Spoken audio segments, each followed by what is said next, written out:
everyone. Thank you for tuning in and welcome to the Martini, Candid Conversations with a Twist.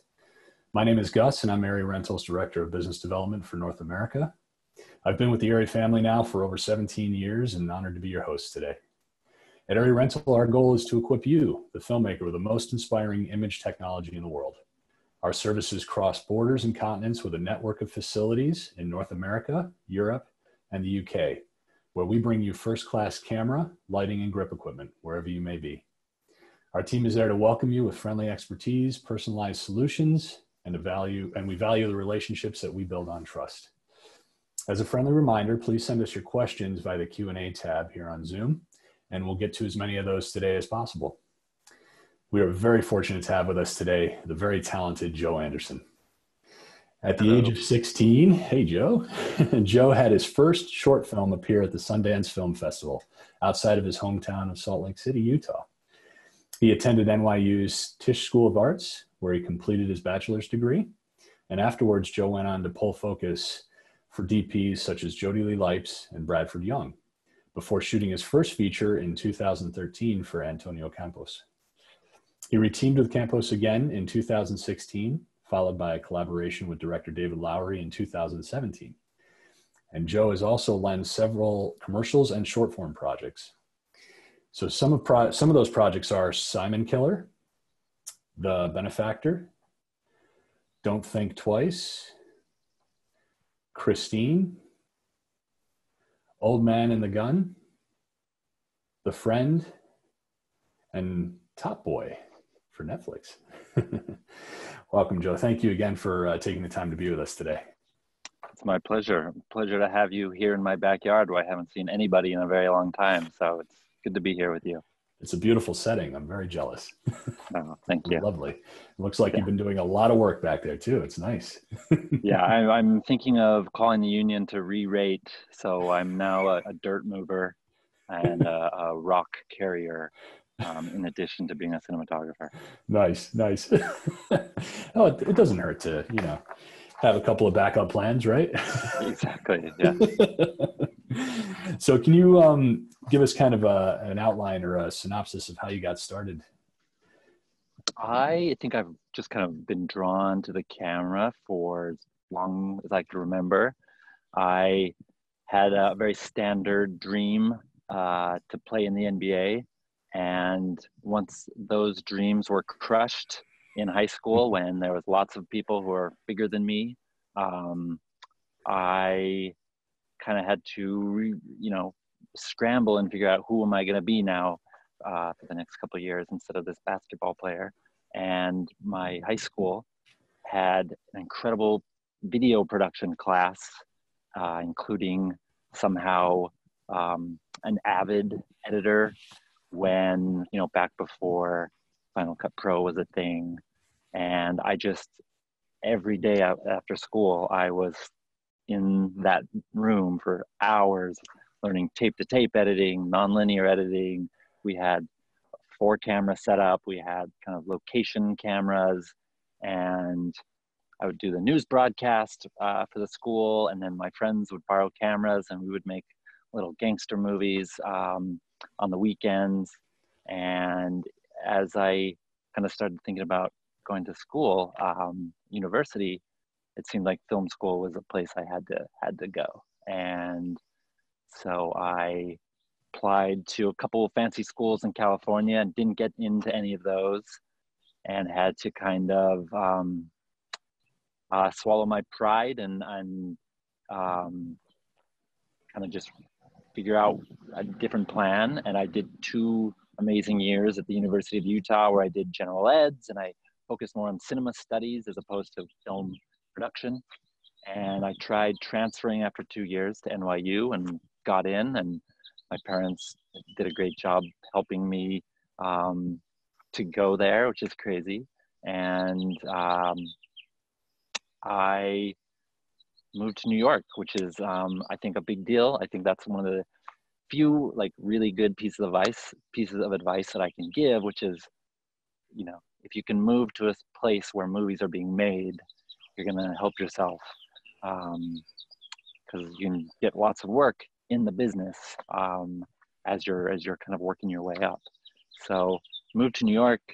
There was a major kind of culture shock coming from Utah, where I grew up, um, surrounded by lots of super confident people at the school, and it took a couple of years to kind of figure out where I fit in. I worked as a sound mixer, worked as a boom operator, for student films, and I kind of was intimidated by film sets. I think it's safe to say they're not always the most comfortable places to be, and I wanted to focus on editing because I had loved it when I was a teenager. I knew how to, work in Avid before I knew how to drive a car, and I wanted to focus on editing, and I just didn't get my foot in the door anywhere as an editor, an assistant editor.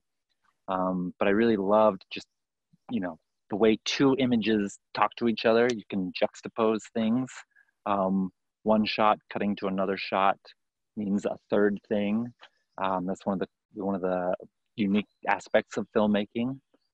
And I just happened to still be interested enough in cameras that I was taking some cinematography classes, and I was invited by a fellow student, to work as a loader on her super ambitious student films.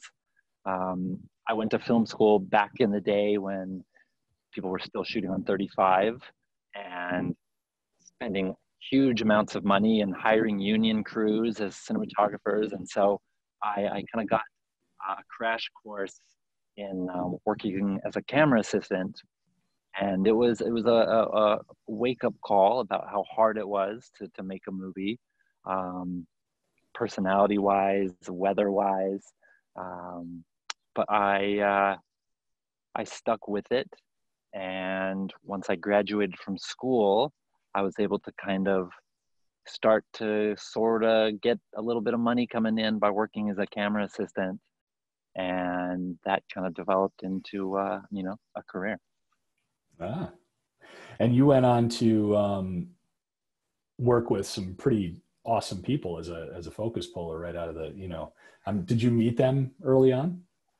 I mean, it's interesting. As I was, a week away from graduating film school, with, starting to see big rent checks due every week, kind of the culmination of your childhood coming to an end, and now you got to get out there. It's really a dramatic time.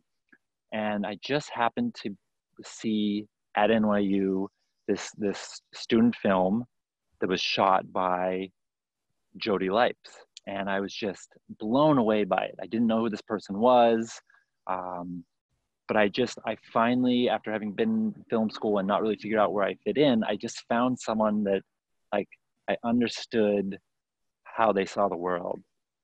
And as luck would have it, as soon as I graduated, I was asked to work on a student film, and Jody was the cinematographer. And so I got to know him. I was working as an electrician and also a loader, so I was wearing many hats, probably not doing any of them very well, any of those jobs. But as I kind of developed as an assistant, I kind of kept kind of emailing him and trying to stay on top of his radar. And eventually we had this really cool, crazy student film that we worked on using the Panavision Elaine, which is that 16 millimeter Yeah. Panavision camera, which is crazy. And we just really hit it off. And we worked together for a good 6 years, kind of starting from tiny little things, working all our way up to, bigger stuff like HBO productions and stuff like that. It's funny, Jody just sent in a question asking what your dream Oh, job boy. would be. What's my dream job? Paul Thomas Anderson. I think that's my dream job right there. Cool. Very cool. Yeah. What other artists inspired you? Did you come across anybody in photography or other art forms that you really seem to? I do. I definitely am a movie guy, and I'm inspired by movies. I do think really great resources are Magnum online, whenever I'm doing a movie, I do think it's really good to get some inspiration, not just from other movies, because you don't want to just make stuff that looks like other people's movies. So I do love Magnum and Alex Webb and all those guys. I do think that's a great website. So I always go, I go to their website, and it's all indexed. And so I really recommend go there if you're making a movie, and, you know, shadows, just any kind of weird word you want to search. You can kind of get some interesting photos, and that might remind you of a movie. And that's a really great reference point for me. But I definitely am a movie person. I don't have the library of knowledge that some of my friends do, but I watch a lot of movies and try to get my feet wet in lots of different things. What was so I'm curious, what was the first movie you remember seeing where you realized that this was an art form? You know, it wasn't just you were watching the story and being entertained, where you actually said, wow, look what they did with that, or how did they shoot that? You know, do you remember what age that was or what you saw? It was probably, and it's funny how, you know, when everyone's developing, you have these kind of seminal movies where they just continue to feed you for the rest of your career, I think. And it's interesting to even look back at other filmmakers, because you can see, oh, this movie came out in 1971, and so all these guys were making a movie like that movie in the 80s. And so, you know, I think that being the age I'm at, Paul Thomas Anderson was that director that was just making the crazy, super exciting stuff when he was working with Elswit, which I hope they get back together and make some good stuff again. But Elswit and Bob Yeoman's work with Wes Anderson, those were kind of the guys that were making movies when I was at that like tender age where I was just drinking everything in, and they were like making the cool stuff within the Hollywood system.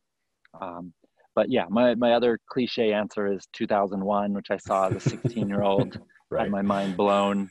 Yeah. I watched it last year on 70 millimeter and had my mind blown again. So that's a good thing. Yeah. Yeah. No, it's interesting.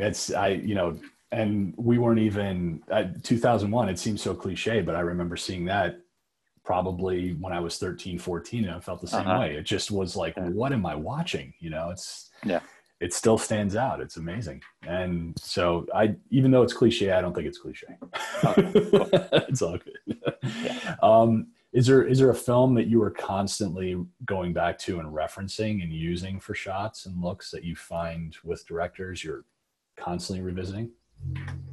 There's a couple movies that they're funny. They show up in just about every lookbook.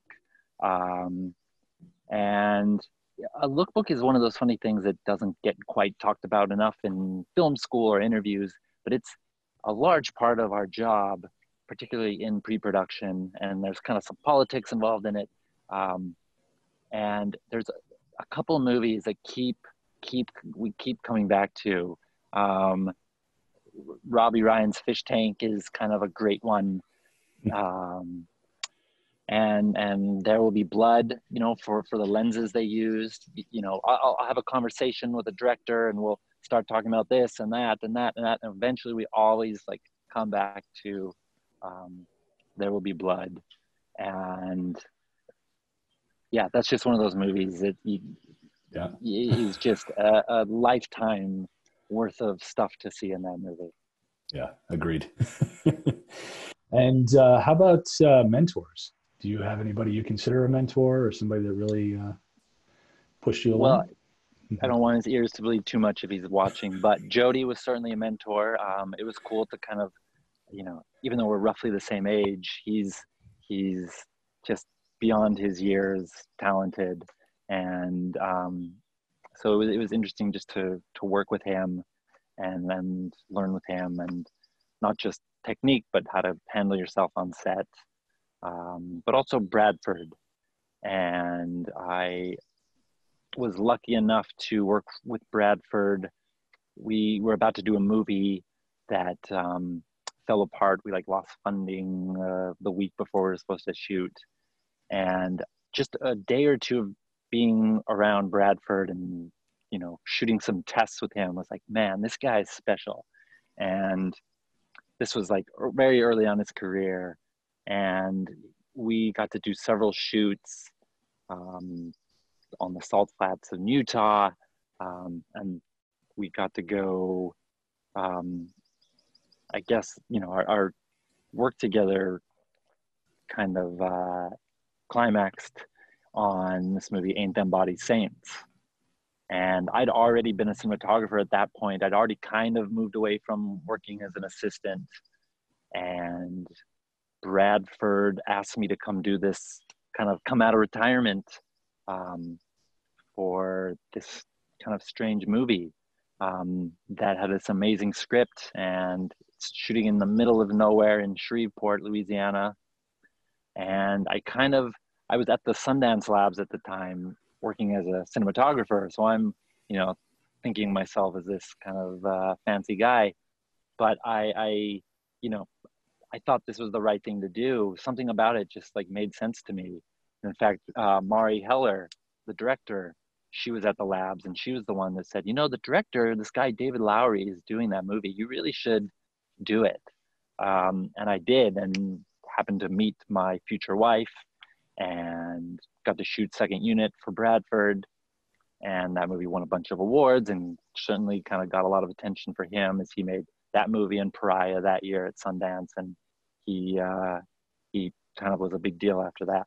So he's been a great guy and very generous. And I still, when I was working on a show in London, he was in pre-production on Star Wars. So we met up, and he could tell me as much as he was able to. So he's really been a great mentor, and I'm excited to see what he shoots next. Wow. Very cool. Yeah. So I'd like to go into some of the projects now that you gave us some stills for, and kind of talk about what drew you to these projects. So the first one being Simon Killer. Be interested to hear your take on that project and the logistics behind it and how you got connected. That movie was directed by Antonio Campos, who we had gone to school with at NYU. And he, as a super, you know, when we were in school, he had a short film win a big prize at Cannes. So he was kind of knighted in our school. He was like the serious filmmaker guy. And he had this group of friends that he made movies with. And he made a film called After School. It was kind of the first of our peers to go on and make a feature film after we graduated. And Jody shot it. I worked as the focus puller on that. The same group kind of got back together a couple of years later to make Martha, Marcy, May, Marlene. And we had a special day where we needed 2 cameras for a stunt, which for an independent film, a window breaking is a big stunt. So we had 2 cameras and we had this extra body laying around for, you know, a weekend. And Jody, I think, suggested, well, maybe Joe should go shoot some second unit, because a lot of independent films really do struggle to kind of get another camera out there to go just like fill out the world. And I did, and shot some cool stuff. And Antonio was the producer of that movie. And so I think he kind of got a taste of me. And when he had this other movie coming up, I was on the list, and they, they asked if I wanted to come to Paris in like 3 days. And, you know, they had some kind of wild ideas about Darius Kanji is going to be like a consultant on the movie. And it was very ambitious. And I just kind of jumped at the chance, not really knowing what I was getting myself into. And frankly, having never shot a feature film before. So it was wild. And we got to shoot in the Louvre, and we shot in brothels in Paris.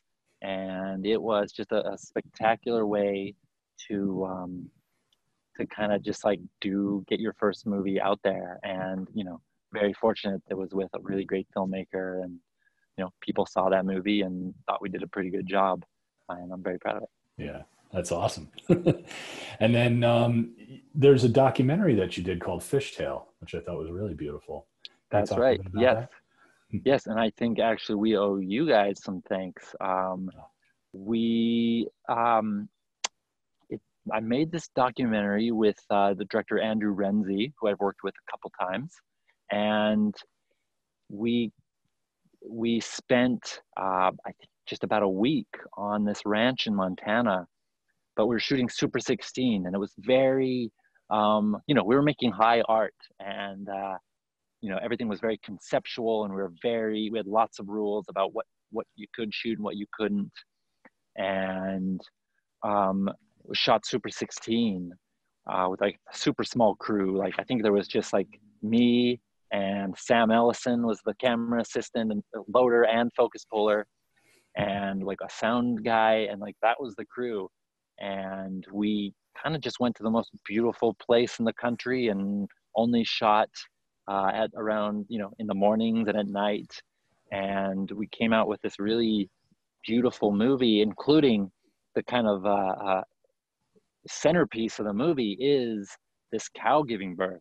The movie's about the birthing season, and we staked out this mom who was showing signs that she's about to give birth, and we put some hay, some bales of hay. We got the cow kind of gently put in a undercover. We've got some hay bales set up and sat on top of these hay bales with a 12-to-1 lens, and then we waited and waited and waited for hours. And as this is going along, you keep checking your watch, like maybe we should be shooting something else because nothing's happening with this mom. And I think a good lesson we learned was we were patient, we did wait it out, and a mom suddenly started to give birth, and we start rolling and films burning, and we're shooting all this amazing stuff. And the cow, it's in the movie, the cow stands up with the baby, 3/4 of the way out of her, and starts spinning around using centrifugal force to help in the birthing process. And just then the mag rolls out, and so we scramble, and Sam grabs the mag and we slam it on and start recording, and we capture this moment, including this amazing thing that you only get with film, where you get a special kind of rollout right in the middle of it. It was kind of a miracle. And that movie was one of the first movies to kind of get bought by Netflix. And so before Netflix was like a studio, they bought that movie and kind of put it out there. And even taxi drivers I'll talk to have seen that movie. So it's kind of cool that, like, I think a lot of people saw that. Very cool. And then and this is what I think is really interesting is, your projects are all very, very different, different genres and different places and so on and so forth and times. And so then don't think twice. Yeah. And I just to speak to that a little bit is there are cinematographers who are amazing and come up with, for lack of a better word, they come up with a style of their own and can do amazing stuff, and they're very identifiable. I feel pressure to be that cinematographer, and I also feel pressure to kind of be able to do a little bit of everything. And it's just interesting how you kind of get pulled in both directions. But I think I'm just curious, and I like working in lots of different genres. And my favorite movie directors played around with lots of different genres, and those are the people that kind of inspired me to start making movies. And so, yeah, I think the first couple movies I made were dark, kind of noir movies where people got hurt and hurt themselves. And I got to know Mike Birbiglia partially from working on Girls. And we had made a short film for NPR at one point, and he had his second feature come up and asked if I was interested in shooting it. And I think one of the trickiest things about our business is deciding what projects to do, if you're fortunate to get lots of offers. And you know, that there, it's sometimes it's good not to do a movie that's like an obvious cinematographer home run. And you know, a movie about an improv group is not an obvious cinematography home run. But I love Mike, and I love his writing and his comedy, and he's just a great guy. And we would hang out and eat pizza together, and we just talked a lot about the movie. And he really did a good job of preparing me for what he was expecting of the movie. And I think that's an important thing to remember too, as a cinematographer, is, you know, your job is also to kind of, you know, primarily to figure out what the movie is that you're working on and figure out what the director wants. And he wanted to make sure that I wasn't just going to run away and um, you know, take the fun out of some of this movie, because I'd done these dark movies.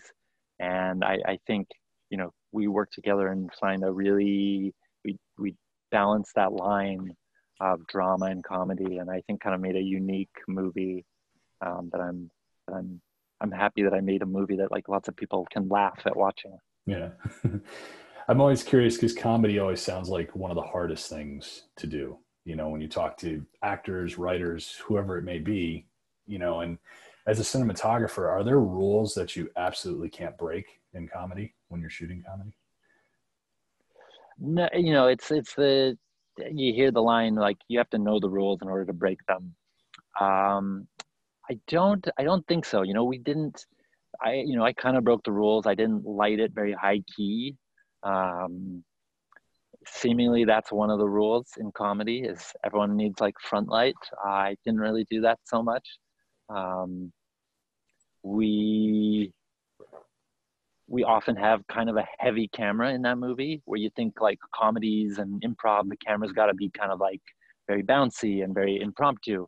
And there's a lot of that movie is very kind of like there's a decision made, like there's the frame. Hmm. I think that's good to kind of play off expectations like that. So yeah, I don't know the rules yet. If they exist, I didn't learn them yet for comedy. Well, that's okay. I mean, I think you would have you would have heard it one way or the other if there was something not working. Right. Yeah. So that's Yeah. great. Yeah. And Christine, I remember us doing some tests early on because there was some concern over the makeup, right? Because lead Yeah. actress had some Yeah. pretty heavy. You know, Christine was, it's kind of the most kind of out there movie that I've made, I think.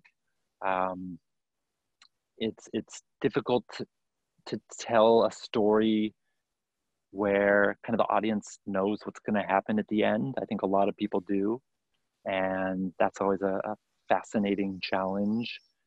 Um, it's also really a big challenge to make a movie about a character who isn't very easily likable. You know, it's not a character that's um, got all these scenes written into the movie to make us like her. She's constantly like pushing back on the people around her. She's pushing back on the audience, and that was kind of just the amazing situation of that movie. And the great Rebecca Hall was the star, and it was just so cool to kind of shoot that performance. I think that's one of the things that I don't think DPs talk about quite enough, about how like exciting it is to shoot a great performance, and how to enhance it, and how to I wouldn't say create the performance, but depict it for the audience. Um, and that was just a delight working with her. And yeah, we're toying with the idea at one point of giving her a prosthetic nose, and we were there in at CSC doing some tests, and that certainly would have made some lighting challenges if we went with that nose. We had lots of challenges already. Um, you know, that movie, I really, the gaffer Cedric and I really went off the deep end in terms of making sure the light is like super, super, super motivated. And like, you know, I would never even bring in like another fluorescent light, even though a lot of the location that she works in is lit fluorescent lights, would never bring in another light to supplement. It was always about taking light away. Um, I don't think I'll ever go that far again in terms of like make sure everything is like super, super practically lit. Um, I, but I'm really proud that we did kind of go that crazy with that movie.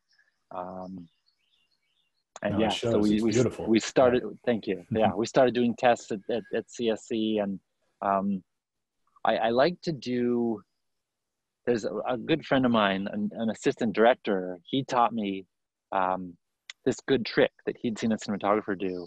Um, because camera tests are there's some interesting politics going on. I've heard of, cinematographers getting in big trouble during a camera tests in terms of, you know, not lighting the lead star in a pleasing enough way. And I had a friend who kind of witnessed this, and he taught me this other cinematographer's trick where he really just lit the tests really nicely, so that the producers are happy, the star is happy, everyone's happy. But then at one point, you take a soft light, just like a gem ball or chimera or something, and do it yourself with your hands and put the light here, put it overhead, put it sidey, put it below the actor, and just wave it around and try and get, see what works and what doesn't work, and just call it a weird lighting test, so no one gets freaked out. And that was the first time there in CSC that I tried this trick, and it was very helpful. A lot of those things I use later in the movie because I was able to do that um, uh, kind of get that test in under the radar. Yeah.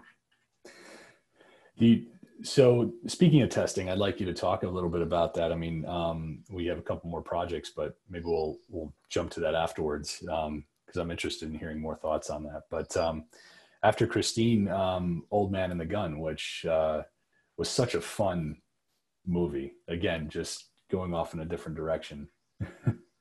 Yeah, and it sounds corny to say it, but David Lowery and I had been like trying to find a project to work together on for a while, and when we worked on Ain't Them Body Saints, he approached. I was the camera assistant, and he came up to me the first day I'd arrived in the production office, and was just like, "I've seen your first film, Simon Killer, that you shot, and I'm so honored that you're here working for us as a focus puller on this movie." And so he and I had a great relationship. And a couple years later, David is making this movie starring Robert Redford as a bank robber. Um, and it's kind of got a little bit of meta situation going on, because this is also most likely Bob's last movie as a lead actor. And we knew that working with Bob, who's at the end of his career, is going to present some challenges, and we might not be able to quite make it the movie the way we normally do, and in terms of shooting lots and lots and lots of scenes and lots of coverage. And so I think David wanted to surround himself with people that he knew and he trusted and loved, and he put together this great team. And we went out to Ohio, and we made this really fun movie. And when I was hired, and this is often the case, I will say, as a cinematographer, often a camera has a format has almost 100% been decided on before the cinematographer's even been hired. And that sounds crazy, but it is kind of, someone's had a conversation before they've even started talking about crew. And it's often there's a courtesy given to the cinematographer. Like, of course, we want your input, and if you want to go your own direction, like, let's talk about that. But we've already made, a contact with a rental house. And it's interesting when you get hired that a lot of those balls are already rolling, and you kind of have to get up to speed very quickly. But in this case, it worked out beautifully because David said he wrote the movie with Super 16 in mind. and we're shooting Super 16. And Brilliant. that was music to my ears. I started in film school shooting film, and I started working as an assistant before there was good, affordable digital cameras. So I kind of started in film, and I knew film so well.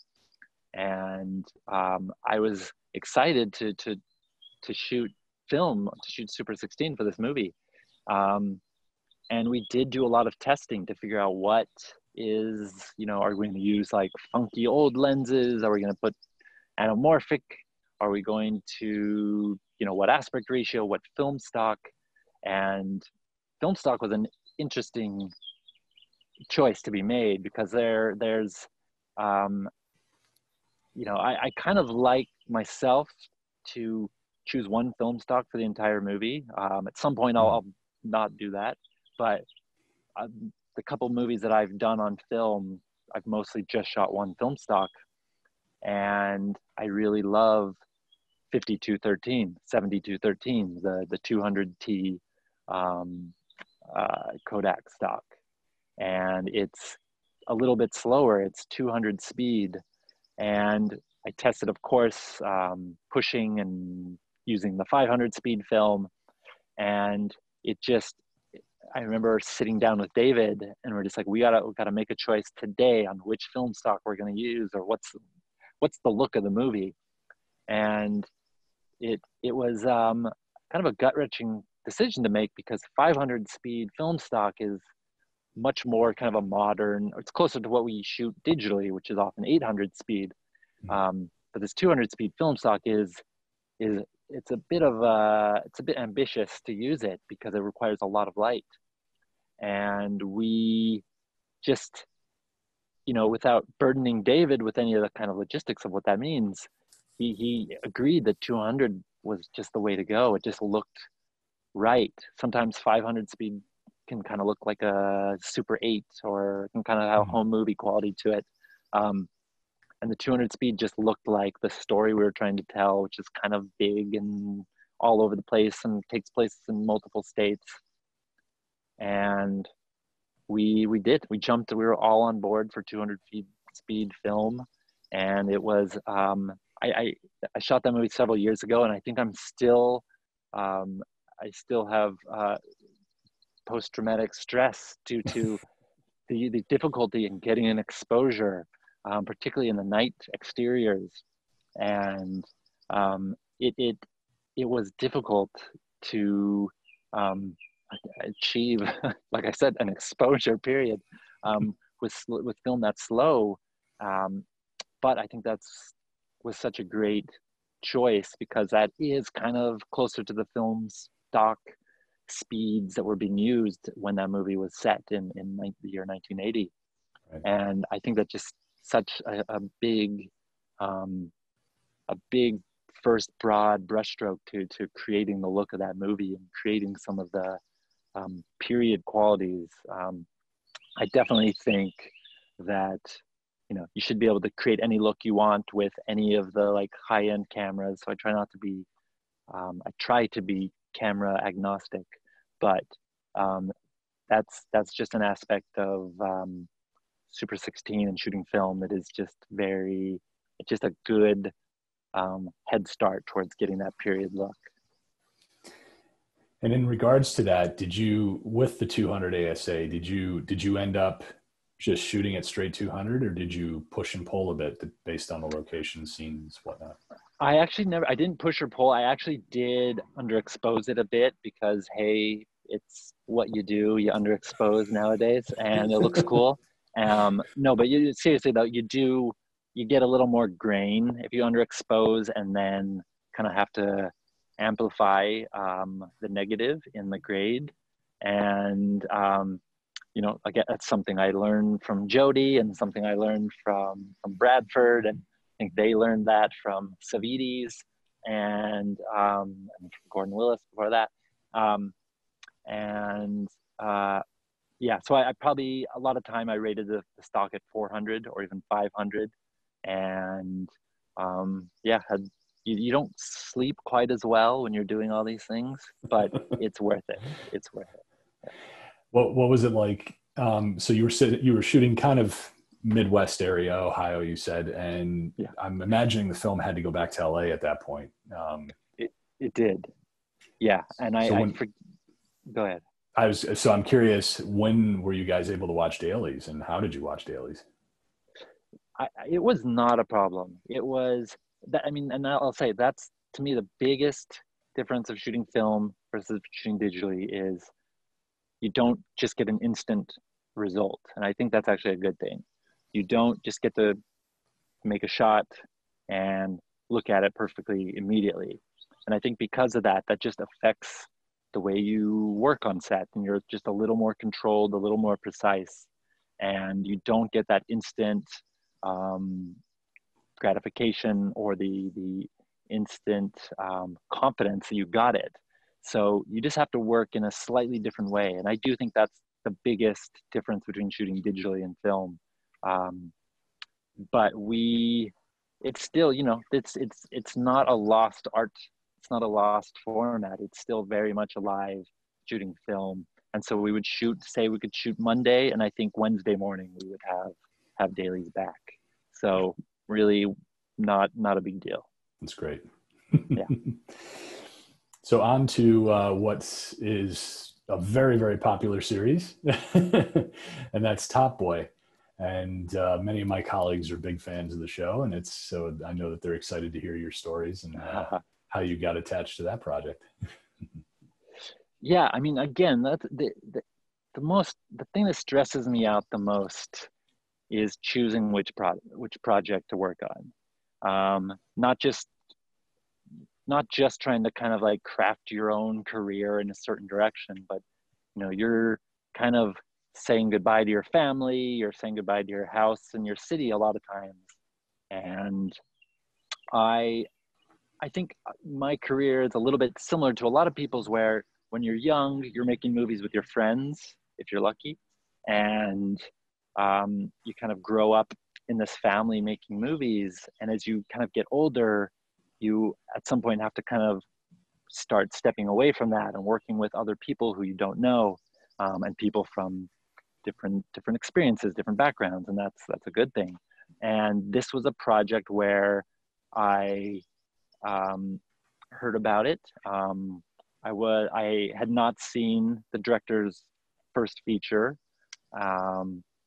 Ray Green, who was also an NYU guy, but we'd never crossed paths. And this series, which I'd heard of, but I'd never seen. And you kind of there's a lot of pressure really quickly to jump on a project in these cases, or at least make a decision. And I read the screenplay. I liked it. I watched the director's first feature and I saw something in him. And in this case, I went back to the original series of Top Boy, which, for those who don't know, that was a British series from 2011. They only made a total of 8 episodes over 2 years. And the show kind of got brought back by Drake, partially because he saw the show several years after it airs and loved it. And I think he literally put one tweet out or one Instagram post, and suddenly people kind of perked up and like, oh, what is this? And it kind of got this attention going for the show. And he started some conversations, and he got involved with the original people that made the show, and they went to Netflix and made a presentation, and Netflix was on board. And so they commissioned a kind of modern Netflix style 10 episode season. And Ray, who had been trying to work with me for a little bit, offered me the job. And I just took a chance at it. I loved the show that I'd seen from several years back. And it's just one of those things, like, you just never know. You have to kind of take a chance on projects sometimes. And this one turned out great. And I just loved the characters, and I loved this world. cinematography is so much about like world creating, and I just, that was so awesome to go and like tell these people's stories and shoot these amazing faces and go learn this city that I don't really know too much about, and I'm really proud of how it turned out. Hmm. And technically, did you find yourself doing something different or challenging with this project? This, in the States, projects are often, union projects are required. You have a separate person is hired as a camera operator. So going to England, it was like, no, that's kind of not possible. Like the cinematographer operates the camera. Um, and because it was, the timing just worked out perfectly where the Alexa LF had just been announced. And again, I walked into the production office and the line producer says, "Oh, hello, nice to meet you. We're thinking of shooting on this camera." So I was like, again, great that worked out in my favor this time. And so we're shooting one of the first series in the UK to shoot with the LF. And I think I even had to convince your counterparts in London to buy a second set of Cooke S7 lenses for it, because I don't think the signature primes were out yet, and there weren't a ton of full frame, like open gate 4.5K covering lenses, and we needed multiple sets because there was going to be sometimes overlap shooting and all this stuff. And yeah, that was my first time working. I've still never shot with the 65 yet, but it's great. It's really cool. That's kind of like a perfect size format, and it was kind of a big feel for kind of a lot of Top Boy takes place in cramped flats, and I think it's actually kind of great that we're shot it with a slightly larger format. It kind of helps in making those feel more epic. It's interesting. You're not the only one to say that, where they've discovered that, this medium, we're calling it large format, but it's probably closer to medium format. Right. They always thought, I think the perception was you use that for big, wide, epic location, Lawrence of Arabia type stuff. But people are discovering actually shooting faces, shooting smaller spaces, having more control over the depth actually creates a really interesting perspective, and they're loving that. So yeah, it reminds me a lot of shooting, like I think even Kubrick started on like a twin lens medium format cameras, and that's, I mean, I think there's an interesting relationship to the image circle of both that format and kind of a medium format, where interestingly I found on Top Boy the camera wanted to be just lower than normal when I'm shooting a Super 35 sensor. And just really, it was really interesting. And just like the camera, even though like the sensor is like a little bit bigger, it just suddenly you saw the world in a different way. And I found myself just bringing the camera lower, and I was just like, yeah, there's a lot of like amazing medium format portraits, which are also just like, interestingly below eye line. And I don't know the science behind that, but it's so cool to like feel that connection. It's like I want the camera lower for some reason. Oh, that's really interesting. Yeah. So Bobby Bukowski has joined us, and he's got a question for you about the lenses you chose to use on Old Man and the Gun, and also the color grading of that project. That's cool, and it's good to hear from Bobby. We've never technically met, but we have a famous podcaster friend in common. So at some point, Bobby and I will have to meet in person. I chose, again, I was looking at, Hawk anamorphic lenses for that project. It's very much, it's in vogue to use kind of old vintage glass, particularly for a period film. But I'm a big proponent of the things that happen in front of the camera do a lot of the work in terms of making a period piece. And I just like Cook lenses. I like the way they look. And shooting Super 16, if you're shooting open from a 2, if you're shooting 1.3, 1.4, it can be a little, you have to shoot it in a very, very, very controlled way. And I knew we wouldn't always be able to do that on this project. And so I went with Cooks for the majority of the movie. And I played around with diffusion, like each kind of storyline had its own diffusion. But yeah, just shot Cooks, with the exception of the zoom lenses, which we did use some older Canon zooms. And it is a period film, so you're always a little bit winking at films of the time, while still trying to make an original, unique movie. But we have some great zooms in that movie, including one which I'm very proud of, which is Robert Redford's on the top of a building on a bank, like scoping it out, and we really put him up there. And the shot, we have a reverse from behind them where you see this huge, beautiful bank over their shoulders, and then there's a reverse where you see him, and the camera zooms and zooms and zooms all the way out, to reveal this camera is actually inside the bank. And there's a zoom and an iris rack, and there's lots of stuff going on, and it's got this kind of just handmade quality that is very elegant. We pulled it off pretty well, I think. Nice. And the color grade. The color grading. To answer the question about the color grade. So I worked with Alex Bickle on this, the first project that I've done with him, and he brought a lot to that project. I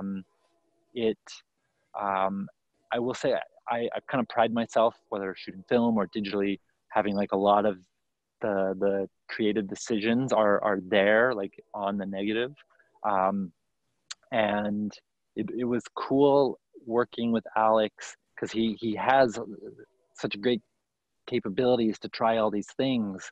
And it was very cool to see where he could challenge something that I had kind of done very simply, and he could bring, something really like slightly modern to it, which was really great in terms of like secondary colors and, putting, there's a flashback sequence that like the sky is kind of green for, which are magenta for, and like the midtones are green, and it kind of just doesn't make any sense, but he's a scientist in that regard, and he's experimenting. So that was cool.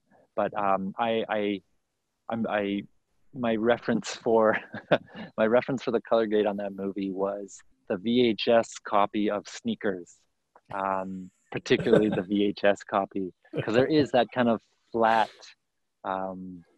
it's nostalgia. It's definitely nothing more than nostalgia, but there's that look of these VHS tapes that people my age grew up watching, that there's a certain contrast to them, which is cool, and I thought it made sense for this project. Yeah, that's very Bob cool. looked good in both movies. Exactly. I was going to say Sneakers is one of my guilty pleasure movies. You can just watch that anytime. Yeah, I've got the soundtrack that I listen to quite often. It's a great score. Yeah, it's very cool. Yeah. There's a question here about, have you ever found yourself dealing with a director that really had no idea how they were going to shoot a certain scene? And how do you go about managing that? Part of cinematography is being a master diplomat, and you do find yourself in working with lots of different people, and some directors know like lenses, and they know like I want a 40 millimeter for this, and I want to come in for like doing my close-ups on 75 millimeter, and that's great, and it's interesting to work with people like that. And it's also interesting to work with people who have other strengths. And I'm comfortable in any situation on any side of the spectrum, really, or in the middle. If there is a director who isn't super confident, or, sometimes people are just nervous about making the wrong choice, and there aren't really wrong choices. But there's, things that work better for the story. And uh, I think, a pretty good listener on set, and I'm try to be very precise, and I want to listen to what the director has to say, and of course the blocking that the actors are suggesting. And if it's a project where I need to kind of take more the reins in terms of like, maybe do it like this, maybe do it like that, that's great. It usually means there's less coverage, which is awesome for me. But I it's okay to be in that situation. It's not a situation to be frustrated by. It's it's an opportunity to have kind of even more kind of input on the movie. Think of it that way. Yeah, no, that's good. There's a question about working with Bradford Young and what you think is the most important takeaway from that collaboration. Bradford he's just such a like magical person, and he's just kind of, there's just like a little bit of mischief. He's kind of just like, he's an interesting person. He's kind of difficult to, I'm not making very good eye contact, I apologize. The musing. Yeah. He didn't play by the rules. If we're discussing rules, it's always good to have parameters and restrictions, and rules is kind of a hard word to use. But a good example on Ain't Them Body Saints is Bradford said, I'm not working with anything but tungsten light on this movie. It's like, I want a filament. I want a light that vibrates. I don't want solid state light. I don't want HMIs. And that was, something he kind of came up with for that movie. And it gives that movie a unique look. I remember watching him, he lit a scene, there's a bar location in that movie where one of the characters is hiding out, and Bradford lit a scene using a paper bag, like a paper shopping bag, as diffusion. And he's just always kind of experimenting and pushing. And of course, I think Bradford's kind of at the forefront of going just like so confidently and so boldly into darkness. I think that's kind of what I was just so struck by, and even on that movie we were shooting, he shot day exteriors. No, I think he shot day exteriors like 3 stops underexposed, and didn't push or pull the film at all. So there's no room for error. If he was, a tenth of a stop off on his light meter, like, you could lose, you could lose a performance. Subtle things are really, really, dangerous. He's playing with that stuff so amazingly, and it was just so cool to think, you're under a lot of pressure as you make a movie, and there's pressure to kind of like play it a little bit safe. And he's really good at, again, being diplomatic and doing that role, but also just like for himself as an artist, like still like pushing himself and pushing the art form. Frankly, I think he's really one of the people out there that's doing some of the most exciting work. And I can't believe we're coming up on a full hour already. That just flew by. Oh my gosh! Yeah, but I spoke the entire time. It's well, that's exactly what we hoped for, and I absolutely loved it. And I hope our audience did too. Anything else you'd like to share with us before we wrap up today? No, I'm really I'm glad you're doing this, and it seems like you're interviewing a lot of young cinematographers, which I think is cool. People who are kind of in the first half of their careers, and I think it's just an interesting time. And as much as It's good to kind of study the cinematographers of all the old greats. It's also cool to kind of keep an eye on who's making movies now and what are they doing. And yeah, I'm going to send you some suggestions of people to talk to as well. Oh, So I would love I'll that. tune in. Yeah, That's lovely. Thank you so much, Joe. of course. Appreciate the time, and look forward to catching up soon. My pleasure. I hope to be working soon. I hope we all will be. Yep. Yeah, Stay healthy, my friend. you too. And thank you to everybody that joined us today. We really appreciate it. And please join us again this Friday. We're going to sit down and talk with cinematographer Joe Frey and hear some exciting stories from him. And all of our episodes are going to be available on our website, airyrental.com, where you can also check out all of our unique and exciting products that we offer. And you can also follow us on youtube.com/Airy Rental Group. All right, until next time, everyone, cheers.